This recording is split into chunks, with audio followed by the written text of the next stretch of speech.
এই বলতো, এই বছর দুর্গাপুজোয় কোথায় কোথায় ঘুরতে যাবি? কিছু কি ঠিক করেছিস?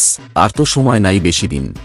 আর বলিস না, এত পুজো, এত থিম, কোন মণ্ডপটা ভালো হবে, কোথায় কি আকর্ষণ থাকবে, কিছুই তো আগে থেকে জানা যায় না। আরে সেই জন্যই তো বলছি, আমি কিছুদিন ধরে একটা চ্যানেল ফলো করছি। কোন চ্যানেল? আমাকেও বল তাড়াতাড়ি। SD পূজা ফেস্টিভ্যাল ব্লগ। ইউটিউব, ফেসবুক আর ইনস্টাগ্রাম তিনটেতেই আছে, বুঝলি? ওরা কি দেখায় আমাকে পরিষ্কার করে বল।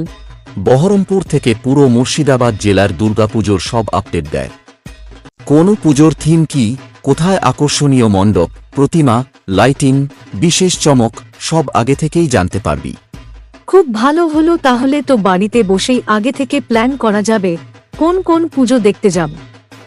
একদম তাই। তাই দেরি না করে ইউটিউবে SD পূজা ফেস্টিভ্যাল ব্লগকে সাবস্ক্রাইব করে রাখ, আর ফেসবুক ও ইনস্টাগ্রামেও ফলো করে নে।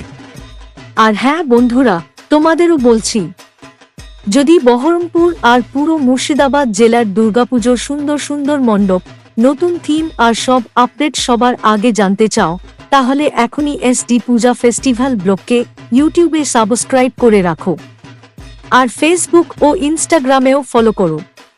তাহলে বাড়িতে বসেই আগে থেকে ঠিক করে ফেলতে পারবে কোন দিন কোন পুজো দেখতে যাবে। তাই আর দেরি নয়, এখনই ফলো আর সাবস্ক্রাইব করে নাও।